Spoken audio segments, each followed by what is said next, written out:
لیکن باقی باتیں آج میں نہیں کرنا چاہتا. میں 70,000 ان ماؤں بہنوں بیٹیوں نے کو جن کو اغوا کر لیا گیا اس تحریک کے دوران پاکستان بننے کے بجائے, ان ساروں کو اور ان کے سارے خاندانوں کو سلام. 16 لاکھ جو شہید ہوئے اور جو غازی ہوئے اور جو لٹا کے آئے, ان ساروں کو سلام. سب قربانیاں دینے والے آج بھی جو دے رہے ہیں اور کل بھی جنہوں نے دی تھی, ان سب کو سلام. ملک کو ایٹمی قوت بنانے والوں کو سلام, اور ہر وقت اپنے محاذ پر ڈٹی اس فوج کو بھی سلام. اور میرا تن من دھن اس ملک پر قربان, میں اور میرے بچے اس ملک پر قربان. لیکن بھائی جان کچھ حقیقتیں ہیں آج کے دن, ہمیں ان کو بھی وہ بھی مبارک کرنی چاہیے اس قوم کو. نیم آزاد نیم غلام قوم کو یوم آزادی مبارک. IMF اور FATF اور امریکہ اور CPEC اور چین کے نرغے میں جکڑی ہوئی قوم. بدحال کراچی, تباہ حال کوئٹہ, پرائی جنگوں میں جلے پشاور, مافیاز میں گھرے لاہور, عجیب دورائے پر کھڑے GB, اور سب بنیادی سہولتوں سے محروم مظفر آباد کو سے بھی آزادی مبارک. بے روزگاری بھوک سے تنگ آ کر خودکشی کی آزادی مبارک. پناہ گاہوں میں سونے, لنگر خانوں سے قطارے میں لگ کر ایک وقت کی روٹی لینے والوں کی طرف سے آزادی مبارک. انصاف کی جگہ تاریخ لینے کی آزادی مبارک. کم سن بچوں کے لیے چائلڈ لیبر کی آزادی مبارک. 5 سالہ بچی سے 75 سالہ بوڑھی تک کے ریپ کی آزادی مبارک. عوامی نمائندوں کو لوٹ مار, کرپشن, ہڑپشن, منی لانڈرنگ, ہنڈی, حوالوں, بیڈ گورننس, بیڈ پرفارمنس, بد نیتی کی آزادی مبارک. 73 سالوں میں 3.5 پونے 4 مارشل لاؤں کی آزادی مبارک. تھانے, کچہریوں, ہسپتالوں, سکولوں میں ذہنی جسمانی تشدد توہین کی آزادی مبارک. قدم قدم پر میرٹ کے ابارشن کی آزادی مبارک. آٹا کر دینے میں آپے آٹا ہوئی قوم کو آزادی مبارک.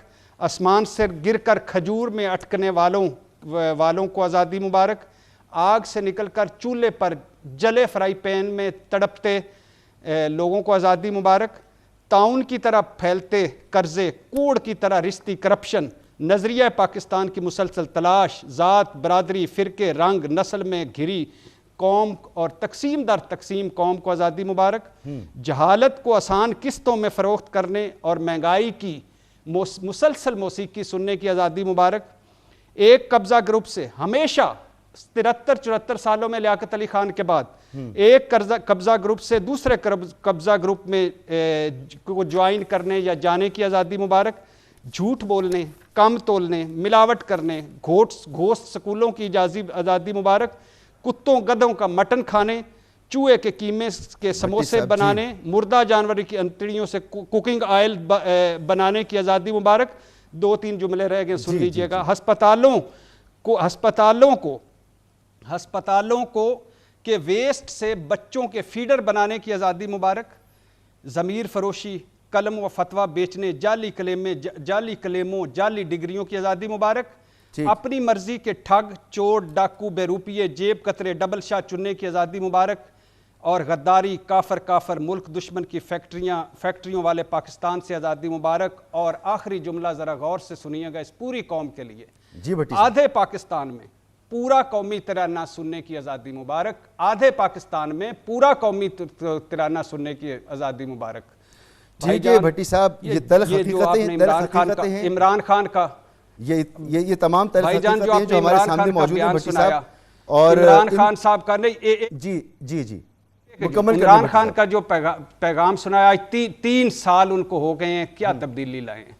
شہباز شریف صاحب کو ان سے پوچھنا ہے کہ خدا کے لیے یہ جو جعلی قسم کا ایک بیان جاری کیا ہے, ان کے کریڈٹ پہ کیا ہیں, ٹیٹیاں ہیں اور 25 والیمز ہیں. بھٹی صاحب ان پر آتا ہوں, ان کا جو کنڈکٹ ہے سیاسی رہنماؤں کا, سیاسی جماعتوں کا, ہمارے سیاسی کلچر کا جو کنڈکٹ ہے اس پر میں بالکل آتا ہوں. لیکن آپ نے ایک طویل فہرست اور تلخ حقائق ہیں, اس سے انکاری نہیں ہے. یہی وجہ ہے کہ جناب امجد شعیب صاحب, یہی وجہ ہے شاید وزیر اعظم ہوں, اپوزیشن لیڈر ہوں, بلاول ہوں, مریم ہوں, نواز شریف ہوں, سب اس بات پر متفق ضرور ہیں کہ یہ داغ اجالے, یہ شب گزیدہ سحر وہ انتظار تھا جس کا یہ وہ سحر تو نہیں، یہ وہ سحر تو نہیں جس کی آرزو لے کر چلے تھے یار کہ مل جائے گی کہیں نہ کہیں فلک کے دشت میں تاروں کی آخری منزل. تو یہ آخری منزل نہیں ہے، سفر جاری ہے، اور اس سے سب اس پر اتفاق رکھتے ہیں کہ پاکستان کی تکمیل ابھی نہیں ہوئی. پاکستان کا جو مقصد تھا وہ حاصل نہیں ہوا، فلاحی ریاست ابھی تک ملک نہیں بن سکا. جی سر. بسم اللہ الرحمن الرحیم. دیکھیے بعض چیزیں اگر ہم دیکھیں تو یوں لگتا ہے کہ 1947 میں جہاں ہم کھڑے تھے آج بھی وہیں ہیں، لیکن اگر عوام کو دیکھیں، ہم اشرافیہ دیکھیں تو ان کی خوشحالی بہت نظر آتی ہے، ایک طرف غربت بھی بڑی نظر آتی ہے. جو غربت والے لوگ ہیں، جو پریشان ہیں، وہ تبدیلی کا رونا روتے ہیں، وہ کہتے ہیں کہ جناب ہماری تو زندگی اجیرن ہو گئی. میں آپ کو یہ بتاتا ہوں کہ 1947 کے بعد کئی سالوں تک لاہور میں پلا بڑا، لاہور کی سڑک پہ کسی پہ بھی مال روڈ گئے وہ اس پہ جا کے کھڑا ہو کے دیکھتے تھے ہم، تو بڑی بڑی وقفے کے بعد کوئی ایک کار گزرتی تھی. آج کاروں کا ہجوم ہوتا ہے، آپ کو سڑک پار کرنے کا موقع نہیں ملتا، اتنی زیادہ کار. تو کہیں نہ کہیں کو ریل پیل کو فراوانی پیسے کی ہے، سب کچھ ہے. لیکن پھر کیا ہوا کہ اتنی اللہ کی مہربانیاں ہوئیں اور سب کچھ ہوا. ہم 1947 میں ایک بہتر قوم تھے اس لحاظ سے کہ آپس میں ایک محبت تھی، ایک یگانگت تھی. لگتا تھا کہ ہمیں اللہ تعالیٰ نے ایک نعمت، ایک ملک عطا کر دیا اور ہم نے مل کے اس کا دفاع کرنا ہے، اور اس کے موقع بھی آئے. لیکن آج ہم لسانیت، صوبائیت، علاقائیت اور اس کے علاوہ مسلک اور مذہب کے مختلف چکروں میں بٹے پڑے. اور یہ 11 اگست کی تقریر اگر آپ قائد اعظم کی سامنے رکھیں، اس کو سنیں، میں بڑا حیران ہوتا ہوں کہ اس زمانے میں انہوں نے، کیونکہ پاکستان بنا اور وہاں اس وقت یہ اناج وغیرہ کی قلت تھی، مجھے یاد ہے ہم راشن کارڈ لے کے تو ڈپو سے جا کے راشن دیا کرتے تھے. تو انہوں نے بڑا اپنی تقریر میں کہا کہ ذخیرہ اندوزی نہیں کرنی، اقربا پروری نہیں ہونی چاہیے، میرٹ کی بنیاد پہ لوگوں کو، کیونکہ جاب بے پناہ نکلے، ہندو چلا گیا تو یہاں پہ بڑی اپرچونٹیز تھی. لیکن آج بھی دیکھتے ہیں کہ میرٹ کو کوئی نہیں پوچھ رہا. مختلف محکموں میں، مختلف جگہوں پہ آپ کو اپنے ہی پولیٹیکل ساتھی، رشتہ دار لوگ وہ نظر آتے ہیں. اسی طرح آج بھی یہ جو ہم رونا روتے ہیں کہ مہنگائی بڑھی، وہ وہی ذخیرہ اندوزی اور بلیک مارکیٹنگ کا کام ہے. کیا رمضان کے مہینے میں وہی چیزیں جو کچھ وقت پہلے ایک قیمت پہ ملتی ہیں اس سے 6 گنا زیادہ قیمت ہو جاتی ہے؟ کیوں ہو جاتی سر؟ کیوں ہوا؟ کیوں اخلاقی طور پہ ہم اپنے آپ کو اگر جانچیں، دیکھیں تو ہم پہلے سے کہیں زیادہ گر چکے ہیں. ہماری اچیومنٹ ہیں، ہم کہتے ہیں کہ ہم نیوکلیر پاور بن گئے، ہم نے بڑا تعلیم یافتہ لوگوں کی تعداد بڑی زیادہ ہو گئی، اور پھر پاکستان بنا تو کوئی انڈسٹری نہیں تھی، کچھ نہیں تھی، لیکن آج انڈسٹری بھی کافی ہے، بہت کچھ ہے. وہ کہنے کو تو بہت کچھ ہے، لیکن اصل چیز یہ ہے کہ کیا ہم سچائی کی زندگی گزار رہے ہیں، کیا ہم اخلاقیات کی زندگی گزار رہے ہیں، کیا ہمیں واقعی اپنے وطن سے وہ محبت ہے، کیا واقعی ہمارے بچوں کو، عوام کو وہ لگاؤ لگن ہے جو پاکستان بنانے والوں کے دلوں میں تھا. تو وہ چیزیں مفقود نظر آتی. تو کہنے کی بات یہ ہے کہ ملک تو اللہ تعالیٰ نے دے دیا، لیکن شاید ہم نے اس کی اس طرح قدر نہیں کی جس طرح کے کرنی چاہیے. باوجود اس کے کہ تصویر کا دوسرا رخ آج آپ کو بھارت میں نظر آتا ہے کہ وہاں پہ مسلمانوں کے قابل رحم حالات ہیں، وہاں سے ہمیں میسیجز ملتے ہیں کہ خدارا ہمارا کچھ کریں. وہ رہ گئے وہاں پہ، ہم لوگ یہاں آ گئے. وہ وہاں پہ جو رہ گئے ان کا یہ قصور کہ وہاں پہ انہوں نے مائیگریشن اس وقت نہیں کی، شاید کر نہیں سکتے تھے. لیکن آپ دیکھیے کہ آج وہاں پہ گاؤ رکشا کے نام پہ ان کو مارا جا رہا ہے. آج سڑکوں پہ لنچنگ ہوتی ہے، کسی کا ایسے ہی کہہ دے کوئی کہ جناب اس کے ہاتھ میں بیف ہے تو وہ مارا گیا بیچارہ. ٹھیک ہے. اور پھر آپ دیکھ لیجئے کہ اب مسلمانوں کے جتنے مقدمات ہیں، ریپ ہوئی خواتین کشمیر میں، ان کے بھارت کے سپریم کورٹ میں، ہائی کورٹ میں لٹکے ہوئے کیسز 10 15 سال سے پڑے ہیں، ان کے فیصلے نہیں کوئی کرتا. اگر کرے گا تو وہ ان کے خلاف ہی ہوں گے فیصلے. ٹھیک. یہ وہ سر یہ ہوا کیوں؟ میں چاہتا ہوں کہ اس کی طرف آئیں اور عامر ضیاء صاحب کو بھی میں شریک گفتگو کروں کہ عامر صاحب یہ جو امجد شہید صاحب فرما رہے ہیں اور ارشاد بھٹی صاحب نے جو نقشہ کھینچا، یعنی صورتحال یہ ہے کہ اگر آپ خرید سکتے ہیں اپنے لیے انصاف تو خرید لیجئے، کہنے کا مطلب یہ نہیں ہے کہ خدا نخواستہ کوئی پیسے دے کر ہی سارے فیصلے ہوتے ہیں، مطلب یہ ہے کہ آپ کو مہنگا وکیل کرنا پڑے گا، آپ کو خرچہ کرنا پڑے گا، تو اس صورت میں آپ خرید لیں۔ اگر آپ کو اچھی زندگی چاہیے تو اسے خریدنا پڑے گا۔ جو فلاحی مملکت تھی اس سے ہم مسلسل دور ہوتے چلے جا رہے ہیں، انسانی رشتوں میں تبدیلی آتی چلی جا رہی ہے، خلوص، وفا، محبت، یگانگت ختم ہوتی چلی جا رہی ہے، فرقہ واریت بڑھتی چلی جا رہی ہے۔ اس نئے پاکستان کی تشکیل کے لیے جس کا ایک خواب آج بھی سب کے ذہنوں میں موجود ہے، ضروری ہے کہ یہ چیزیں ختم ہوں، مگر کیسے ختم ہوں؟ عمران خان صاحب تو آئے تھے یہ ایجنڈا لے کر، وہ تو کامیاب ہوتے نظر نہیں آئے۔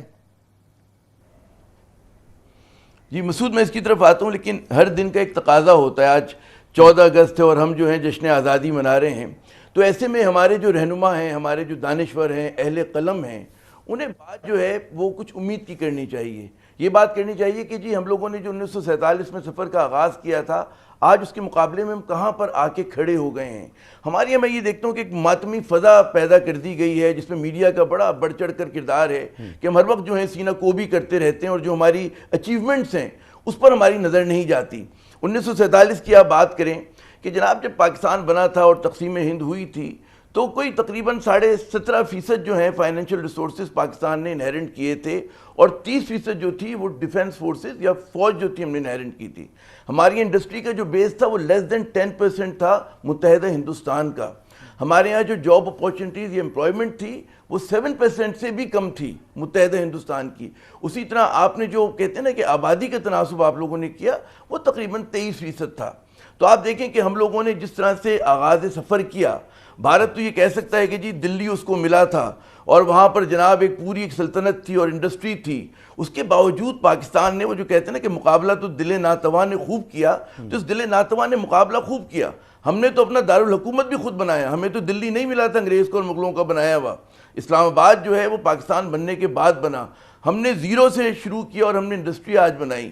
ہم نے آپ یاد کریں جب پاکستان بنا تو ہمارا جو اوپننگ بیلنس تھا وہ 200 ملین روپیز کا تھا، جس میں سے اراؤنڈ 45 to 50 ملین جو تھے وہ فوج کی تنخواہوں میں جاتے تھے۔ تو پہلے دن سے ہمیں جس طرح کی مشکلات کا سامنا تھا، اور پھر یہاں پر ریفیوجیز کا ایک پورا ایک نقل مکانی ہوئی تھی اور بہت سارے مسائل تھے، اس کے باوجود ہمارے لوگوں نے، ہمارے جو فاؤنڈنگ فادرز تھے اور جو ہمارے مطلب ہے کہ اس زمانے کے لوگ تھے، انہوں نے مطلب تمام تر نامساعد حالات کے باوجود چیزوں کو آگے لے کر گئے۔ اب بات یہ ہے کہ حقیقی خواب جو ہوتے ہیں جس کی بات ہو رہی ہے کہ جی وہ ان ایوننس ہے اور یہاں پہ انصاف نہیں ہے اور یہاں پہ غربت ہے، تو بعض نے تیسری دنیا کے بہت سارے ممالک میں، کیونکہ ہمارے یہاں کوئی انقلاب تو نہیں آیا تھا، ہم نے پست کو بالا تو نہیں کیا تھا، ہمارے یہاں جاگیرداری کا خاتمہ تو نہیں ہوا تھا، ہمارے یہاں قبائلی نظام کا خاتمہ تو نہیں ہوا تھا، ہمارے یہاں جو ایک کمپریڈور سرمایہ داری تھا اس کا خاتمہ نہیں ہوا تھا۔ تو جب آپ نے وہ جو کہتے ہیں نا کہ جب تبدیلیاں نہیں لے کر آئے، اور آپ جو ہیں ایک پارلیمانی جمہوریت کے کہ جو کہ ہمارے سسٹم سے متقاضی نہیں تھی، میچ نہیں کرتی تھی، ہم نے اس سے بیاہ کر لیا، تو اس کا یہی نتیجہ ہونا تھا جو ہوا ہے۔ کیونکہ کسی بھی جاگیردارانہ معاشرے میں مغربی ویسٹ منسٹر طرز کی جمہوریت نہیں چل سکتی۔ کسی بھی ٹرائبل معاشرے میں آپ کہیں کہ جی ہم ایک جمہوریت کا پودا لائیں گے اور اس طرح کے انتخابات ہوں گے جو امریکہ میں اور برطانیہ میں ہوتے ہیں، تو بھائی نہیں ہو سکتے۔ ہمارے آبجیکٹیو کنڈیشنز یعنی کہ معروضی حالات مسعود میاں کچھ اور تھے، اور ہم نے جو ہے مغرب کے دباؤ میں آ کر ہماری جو رولنگ ایلیٹ تھی، وہ جو آپ کا سوال ہے کہ ہم کیوں نہ کر سکے، اس کی بڑی وجہ مغربی انٹرونشن اور ان کی جو ہم نے نقالی کی، بھونڈی نقالی کی، اور ہم نے اپنا نظام جو ہے پاکستانی کریکٹرسٹکس کے مطابق، کردار کے مطابق نہیں بنایا۔ یہ ایک ہمارا بہت بڑا مسئلہ اور یہ آج بھی ہمارے لیے چیلنج ہے، اور ہمیں اسی بارے میں سوچنا ہے کہ ہم جو ایک ہی تجربہ بار بار کر رہے ہیں۔ آپ یہ دیکھیں نا پارلیمانی جمہوریت کا 70 کا وہ آپ نے انتخابات کرائے، ملک 2 لخت ہوا، آپ نے آئین دیا، اور وہ آئین چل کے نہیں دیا۔ جن لوگوں نے وہ آئین بنایا تو انہوں نے اس آئین کی ایسی کی تیسی کر دی۔ تو بھائی بات یہ ہے کہ جب تک ہم ایک تبدیلی، سماجی تبدیلی نہیں لائیں گے، معاشی تبدیلی نہیں لائیں گے، تو ہم اسی طرح کا ماتم کرتے رہیں گے۔ اور اس کے لیے ضروری اس بات کی ہے جو ہم سب کو سوچنا چاہیے کہ ہمارے رہنما، ہمارے اہل قلم ہم لوگوں کو کیا پیغام دے رہے ہیں۔ ہم کیا صرف جو ہے اعتراض کر رہے ہیں، یا ہم کوئی تبدیلی کے لیے جو ہے بات بھی کر رہے ہیں؟ بالکل، جب تک ہم لوگ ہمارا اپنا کردار جو ہے بہتر نہیں ہوگا، اس وقت تک معاملات دل ایسے ہی ہوں گے۔ جی مسعود جی اور عامر رضا صاحب، یہاں پر اس بات کی اشد ضرورت ہے نا کہ ہم ظاہر سی بات ہے 73 کا آئین ہے، اس کے تحت ملک چل رہا ہے اور ایک نظام موجود ہے، لیکن آج 74ویں سال میں ہمارے پاس پارلیمانی نظام یعنی third year of government complete نہیں ہے پورے پاکستان میں۔ بات تو سب کرتے ہیں تبدیلی کی، عوام کی فلاح کی بات کرتے ہیں، لیکن جو عوام کو سرو کرنے کے لیے ضروری اقدام ہے، آئینی اقدام ہے، اس سے ہم گریزاں ہیں اس وقت۔ ایک بریک کے بعد اس پہ مزید بات کرتے ہیں۔ جب یہ چیزیں ہوں تو پھر بھی کیا ہم مترز نہ ہوں اس سسٹم پر؟ ایک بریک کے بعد۔ پروگرام میں آپ کو ایک بار پھر خوش آمدید۔ بریک پہ جانے سے پہلے جیسا عامر ضیاء صاحب نے فرمایا کہ ہم نے کہاں سے سفر شروع کیا تھا، اور ہم اب آج دنیا کی 7ویں 8ویں قوت بھی ہیں، ہم اسلامی دنیا کی ایک بڑی پاور بھی ہیں، پاکستان 22 کروڑ لوگوں کا ملک ہے، ترقی کی ہے ہم نے، ہم آگے ضرور بڑھیں، لیکن سوال پھر یہی اٹھتا ہے کہ عوامی سطح پر آخر ہماری وہ صورتحال کیوں نہیں ہے، وہ حالات کیوں نہیں ہیں جو ہمارے بعد آزاد ہونے والے ملک ہم سے آگے نکل گئے، وہ سیکنڈ ورلڈ یا فرسٹ ورلڈ کنٹریز میں اب شامل ہو رہے ہیں، اور ہم تھرڈ ورلڈ کنٹریز میں ہی شامل ہیں دنیا کے۔ تو ارشاد بھٹی صاحب، اگر میں دیکھتا ہوں تو مجھے ایسا لگتا ہے کہ عوام کے جو مسائل ہیں، عوام کی جو پرابلمز ہیں، ان کو سمجھنے کے لیے عوامی لوگ ہی موجود نہیں ہیں۔ میں عمران خان صاحب کو، بلاول صاحب کو، مریم صاحبہ کو، کیا ان لوگوں کو سمجھ سکتا ہوں کہ ان کو عوام کے مسائل کا واقعی وہ ادراک ہوگا؟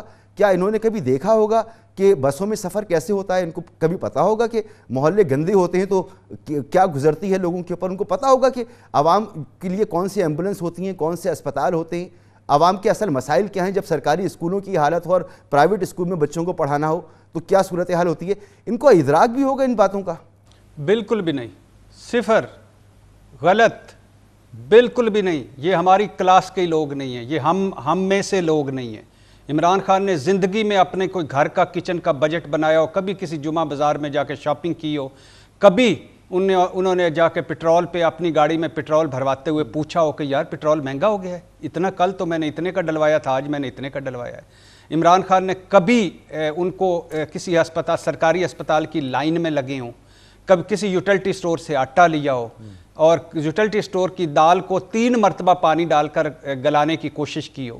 نہیں سر، عمران خان کی نیت اور ان کی صلاحیت اور ان کی کارناموں پہ میں ان کو مجھے کوئی شک نہیں ہے، لیکن عمران خان صاحب کو ہمارے مسائل کا ادراک نہیں ہے۔ 300 کنال کا بنی گالا کس کو نصیب ہے؟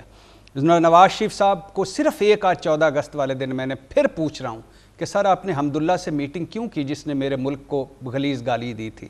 شہباز شریف صاحب سے پوچھنا ہے کہ سر آپ نے ٹیٹیوں کا جواب دے دیں، اس کے بعد اس قوم کو مبارکباد دیں۔ بلاول بھٹو صاحب سے پہلے بھی کہہ چکا ہوں کہ روٹی کپڑا اور مکان تو آپ کا نعرہ تھا 1970 میں، کس کو ملا ہے؟ ایک یونین کونسل، ایک تحصیل، ایک شہر، ایک ڈسٹرکٹ۔ مریم نواز صاحبہ کہ اب میں تبصرہ نہیں کرنا چاہتا، اللہ ان کو کرونا پھر پازیٹیو ہے، اللہ ان کو صحت دے اور ان کو لندن میں اپنے بیٹے کی شادی مبارک۔ میرے دوست اور قابل احترام دوست عامر ضیاء نے کہا ماتمی فضا، امید کی بات کرنی چاہیے۔ عامر بھائی، ہم نے صدارتی نظام بھی بھگتا، ہم نے یہ جعلی قسم کا پارلیمانی نظام بھی بھگت رہے ہیں، ہم نے 2 نمبر مارشل لا بھی بھگتے۔ عوام کی حالت زار آج آپ کو پتہ ہے خدا کے لیے کہاں پہنچ گئے ہیں؟ بہت ترقی کی، میں نے پہلے بھی ایٹمی طاقت اور فوج اور ساروں کو اور قربانیاں دینے والوں کو سلام کیا تھا، لیکن آج عوام کی حالت زار کیا ہے؟ 1970 میں جو تھی، 1950 میں جو تھی، وہ آج ہے؟ آج عوام کی اتنی استطاعت ہے؟ دوسری، کوئی ادارہ اپنے قدموں پر ہے 74 سالوں کے بعد؟ 5% اشرافیہ نے جو ترقی کی ہے وہ 95% عوام کیوں ترقی نہیں کر سکے؟ ان میں قابل لوگ نہیں ہیں؟ حسین نواز سے کوئی قابل آدمی نہیں ہے؟ بلاول بھٹو سے کوئی قابل آدمی نہیں ہے؟ مریم نواز صاحبہ سے کوئی قابل آدمی نہیں ہے؟ سونے کے چمچے ان کو ہی کیوں ان کے منہ میں؟ سر کوئی ایک سکول بتا دیں، سرکاری سکول جہاں بہتر تعلیم دی جاتی، کوئی ہسپتال بتا دیں جہاں میرے حکمران بھی لیٹتے ہیں اور میں بھی لیٹتا ہوں۔ نظام انصاف آپ کا اس قابل ہے؟ 5 دن سزا ملی تھی۔ میں ایک مثال ہمیشہ دیتا ہوں، احترام رمضان آرڈیننس کی خلاف ورزی پر نولکھا کے پان فروش کو 6 سال وہ جیل میں رہا کیونکہ اس کی روبکار پر دستخط ہی نہیں ہوئے۔ نواز شریف صاحب کو عدالتوں نے گارنٹیاں مانگی تھی۔ یہ نظام انصاف ہے ہمارا؟ اور بنیادی سہولتیں کسی ایک شہر میں بتا دیں، کوئی ایک شہر جہاں سارے شہریوں کو بنیادی سہولتیں میسر ہوں۔ عامر ضیاء صاحب کہ میں جھوٹ کو سچ لکھوں، سیاہ کو سفید لکھوں، کوے کو شہین لکھوں، گیدڑ کو شیر لکھوں، بزدلوں کو دلیر لکھوں، لٹیروں کو سادھو کہوں، جیب کتروں کی تعریف کروں، جرم ضعیفی کو کیا کہوں؟ اور اگر میں آج اپنے دل کی یہ پھپھولے، یہ سارا کچھ 14 اگست کو نہ چھیڑوں تو کس دن چھیڑوں؟ سر یہ سلنسر نکال کر پاں کرنے سے آزادی نہیں ملتی, آزادی کا جشن نہیں ہوتا. یہ گاڑیوں پہ جھنڈے لگانے سے آزادی کا جشن نہیں ہوتا سر. ملاوٹ کر روکیں, جھوٹ روکیں, اور ان سارے بنیادی بالکل یہ سب کچھ روکنا چاہیے, بالکل روکنا چاہیے. بھٹی صاحب ہم سے بعد میں چین آیا, ہم سے بعد یہ وہی درد ہے, وہی تکلیف ہے جو شاید ہر پاکستانی کے دل کے کونے میں کہیں نہ کہیں موجود ہے, اور آپ اس کا اظہار بھی کر رہے ہیں. امجد شعیب صاحب, کیا یہ ایک بڑا مسئلہ ہے کہ سیاسی جماعتیں, ان کے رہنما ہماری عوام کے ساتھ مطابقت نہیں رکھتے؟ ان کو اس سے فرق نہیں پڑتا کہ عوام کو اختیارات پاس آن بھی کرنے, یعنی حد ہی ہو گئی نا کہ ملک میں جمہوری نظام مکمل ہی نہیں ہے. آئین, آج بھی بلاول صاحب کہہ رہے ہیں کہ ہماری بقا اس میں ہے کہ ہم آئین 73 کے آئین کو اپنا ایجنڈا بنا لیں, اس پر عمل کریں. 73 کا آئین کہتا ہے جی لوکل گورنمنٹس ہونی چاہیے. لوکل گورنمنٹس اس وقت بنتی ہیں جب سپریم کورٹ زبردستی کرتا ہے, آخری وارننگ دے دیتا ہے, اس وقت لوکل گورنمنٹ بنتی ہے اور جیسا تیسا نظام آتا ہے. تو مطابقت ہی نہیں ہے ہماری اور ہماری پولیٹیکل ایلیٹ کی. دیکھیں, یہ جھوٹ جو قوم کے ساتھ بولا جاتا ہے اور اتنی دلیری اور دبا کے بولا جاتا ہے کہ کچھ سمجھ نہیں لگتی کہ اس کا کیا کیا جائے. 73 کا آئین تو ہوا میں اڑ گیا. 18ویں ترمیم آئی, 144 اس میں ترمیمیں کر دی گئیں, اور آج وہ 73 کے آئین کی ہم بات کرتے ہیں, اس کی شکل ہی بگڑ چکی ہے. وہ تو ہے ہی نہیں 73 کا آئین, کہیں باقی بچا ہوا.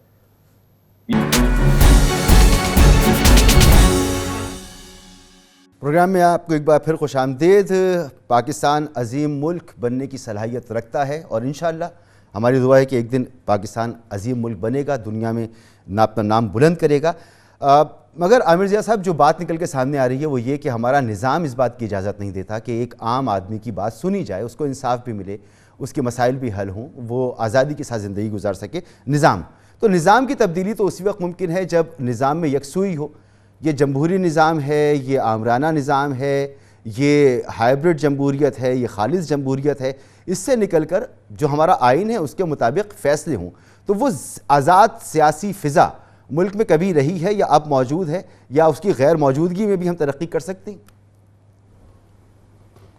مسعود, جب مسئلہ یہ ہو کہ آئین جو ہے اس میں ایک وہ آ جائے, فلو آ جائے, جیسے بھی امجد شعیب صاحب نے فرمایا کہ جی وہ جو آپ کا اصل آئین تھا 73 کا آئین جو تھا, اس میں 18ویں ترمیم کے نام پہ 100 سے زیادہ ترامیم کر دی گئیں. تو ماشاءاللہ وہ آصف علی زرداری صاحب کا آئین ہو گیا, اب وہ 73 کا آئین نہیں رہا. اور وہ جو وہ آئین بنا بھی تھا اس میں خود بھٹو صاحب نے اس کی جو اسپرٹ تھی اس کے لیے انہوں نے بڑی انہوں نے اس کے اندر ترامیم کی تھی, تو وہ چیز ختم ہو گئی تھی. بات یہ کہ جو بھی نظام ہوتا ہے اگر وہ ملک کے تضادات کو حل کرنے میں ناکام ہو, جو آئین ہو, تو اس کا مطلب ہے کہ اس میں تبدیلی کی ضرورت ہے. ہم ایک تجربہ کر رہے ہیں گزشتہ سمجھیں کہ تقریباً 50 سال سے کہ جی ہمیں ایک پارلیمانی جمہوریت ہمارے یہاں چلنی چاہیے. لیکن ہماری پارلیمانی جمہوریت کا مسئلہ یہ ہے کہ جناب یہ الیکٹیبلز کی سیاست ہے. یہاں پہ عمران خان صاحب نے جب کوشش کی تھی کہ الیکٹیبل سے ہٹ کر جو ہے انتخابات میں حصہ لے, تو ان کو سیٹ نہیں ملا کرتی تھی. تو اس وقت کامیاب ہوئے کہ جب ان کی ذات برادری والے ووٹرز کے جو وہ تھے, اراکین تھے, وہ ان کے پاس آ کے کھڑے ہو گئے. تو یہ جو آپ کا نظام ہے جس کو ہم جمہوری نظام کہتے ہیں, جس کا عوام دوستی سے کوئی تعلق نہیں ہے, تو اس کے اندر خود ایک اتنا بڑا ایک جھول ہے کہ جس کی وجہ سے آپ اس چیز کو کوئی عوام دوست حکومت بنا ہی نہیں سکتے. کیونکہ یہاں پر اگر الیکشن میں آپ نے لڑنا ہے تو وہ بریانی کی پلیٹ کی طاقت سے لڑا جاتا ہے, وہ پیسے کی طاقت سے لڑا جاتا ہے, وہ عوام کی ایک کہتے ہیں نا شعوری فیصلے سے نہیں ہوتا, اس کے ووٹ سے, اس طرح کا ووٹ کی جو ایک انفارمڈ ووٹر ہوتا ہے وہ نہیں ہوتا. اور ہمیں آپ کی جگہ وجہ سمجھ میں آنی چاہیے اس کی وجہ یہ کہ جناب جمہوریت کے اندر ہم دیکھتے ہیں کہ جناب ایک ایجوکیٹڈ کلاسز ہوتی ہیں, انڈسٹریل ریولوشن آ چکا ہوتا ہے. اگر آپ کو مغرب کی نقل کرنی ہے کہ آپ جب ہے ایک صنعتی انقلاب برپا کر لیتے ہیں, اس کے بعد آپ کا ایک مڈل کلاس بہت بڑی تعداد میں آ جاتی ہے اور آپ کی کہتے ہیں نا تعلیم آپ کی عام ہوتی, تب جمہوریت چلتی ہے. جاگیردارانہ معاشرے کے اندر سرمایہ, ایسا معاشرہ جہاں پہ قبائلی نظام ابھی تک حاوی ہو اور وہی سوچ جو ہے اربن ایریاز میں آ رہی ہو, تو وہاں پر آپ کہیں کہ جی ہم جمہوریت چلا رہے ہیں, تو اس کا مطلب ہے ہم خود فریبی میں مبتلا ہیں, اور اس لیے ہم جو ہے کامیاب نہیں ہو رہے. میں یہاں پر ایک چیز ایڈ کرنا چاہتا ہوں کہ دیکھیں یہ جو آپ انقلاب کی بات کر رہے ہیں, عوام ورکنگ کلاس کی بات کر رہے ہیں, تو ورکنگ کلاس میرے خیال ہے پاکستان کی سب سے بڑی ورکنگ کلاس کراچی میں رہتی ہے, اور ہم گزشتہ کئی سالوں سے دیکھ رہے ہیں کہ یہاں ایک سیاسی خلا ہے جس کا ذکر تمامی تجزیہ کار, صحافی, دانشور کرتے ہیں. تو یہ ایک افسوس کی بات ہے کہ ایسے سیاسی خلا ایک طرف موجود ہوں, ایک طرف الیکٹیبلز ہوں جو کسی بھی اشارے کے منتظر ہوں. یہ ایک بڑا مسئلہ ہے نا مسعود بالکل دیکھیں بات یہ ہے کہ ہمارے ہاں جو ہے سیاست کو لسانی بنیادوں پر فرقہ وارانہ بنیادوں پہ تقسیم کر دیا گیا ہے. ہمارے یہاں صرف ایک عمران خان، میں کہوں گا ایک زمانے میں پیپلز پارٹی ہوتی تھی کہ جس کی چاروں صوبوں میں اس کی روٹس ہوتی تھی، اب پی ٹی آئی کی ہیں. اب نون لیگ ہے وہ صرف ایک صوبے کی جماعت ہے. Peoples Party confined to only one province. ہمارے یہاں جو مسئلہ ہو گیا ہے کہ ایک اس طرح کی کہتے ہیں نا کہ جماعتیں کہ جس کے اندر مڈل کلاس ہو، میں ورکنگ کلاس تو چھوڑیں، مڈل کلاس کی نمائندگی ہو، وہ بھی نہیں ہو رہی. اگر کوئی مڈل کلاس کا آدمی آتا ہے تو جب تک وہ خوشامد نہ کرے اور جی حضوری نہ کرے، اس کی وہ بیچارہ مطلب ہے کچھ کام ہی نہیں کر سکتا. یا آپ دیکھ لیں پیپلز پارٹی میں بھی اس کے ساتھ کیا سلوک ہو رہا ہے، اور نون لیگ میں بھی کیا ہو رہا ہے، یا پی ٹی آئی میں کیا ہو رہا ہے. تو بات یہ کہ آپ کو اگر ہم تبدیلی کی بات کریں تو ایک ہمیں ہمگیر تبدیلی کی ضرورت ہے، ایک ایسے چینج کی ضرورت ہے کہ جو پست کو بالا کرے، اول کو آخر کرے. اس وقت تک معاملہ بنے گا نہیں. اور ایک جملہ مجھے کہنے کی اجازت ہے، وہ میں نے بھٹی صاحب جو میں نے اپنا ابتدائی کلمات میں کہا تھا، بات میں کہا تھا، میں نے بالکل بھٹی صاحب کو یہ نہیں کہا کہ وہ زہر کو جو ہے وہ قند یا شہد کہنے لگے. اتنی سی گزارش تھی کہ جناب ہر دن کا ایک تقاضا ہوتا ہے، اور ہم نے کامیابیاں بھی حاصل کی کیونکہ انہوں نے اتنی ماشاءاللہ اچھی طرح سے بیان کر دی تھی تکالیف. تو میں نے کہا ذرا سا میں ایک وہ بات کروں کہ جو ہماری اچیومنٹس ہیں، اور یقیناً بہت بڑی اچیومنٹس ہیں، اور ہمیں اس کے آگے دیکھنا چاہیے. جی صحیح. ایک بریک لینے دیں عامر ضیاء صاحب، ایک بریک کے بعد واپس آتے ہیں. پروگرام میں ایک بار پھر خوش آمدید، اور وقت میرے پاس ختم ہو گیا. جناب ارشاد بھٹی صاحب آپ کا بہت بہت شکریہ، امجد شعیب صاحب آپ کا بہت شکریہ، عامر ضیاء صاحب آپ کا بھی بہت بہت شکریہ. اور تمام تکلیفوں کی ہم نے بات کی، دکھوں کی بات کی، پریشانیوں کی بات کی، بڑی سیریس باتیں ہیں. اور پاکستان کو ترقی کرنی ہے، خوشحال ملک بننا ہے تو عوام کو خوشحال ہونا ہوگا، اور اس کے لیے نظام میں کوئی انقلاب چاہیے تو وہ انقلاب بھی اپنا راستہ انشاءاللہ ضرور بنائے گا، اور پاکستان ترقی کرے گا، دنیا کے نقشے پر ہمیشہ قائم رہے گا. لیکن اتنا یاد رکھیے گا کہ ملک ہے تو ہم ہیں، یہ ہماری پہچان ہے. آزادی کی قدر اگر آپ نے جاننی ہے تو کشمیر کی طرف دیکھیں، فلسطین کی طرف دیکھیں، وہاں کے لوگوں کا حال دیکھیں، آپ انڈیا میں مسلمانوں کا حال دیکھیں، اور پھر فیصلہ کریں کہ یہ آزادی کتنی بڑی نعمت ہے. اس آزادی کو مزید مضبوط مستحکم بنانا ہے تو عوام کو بھی خوشحال ہونا ہوگا. اجازت دیجیے، اللہ حافظ.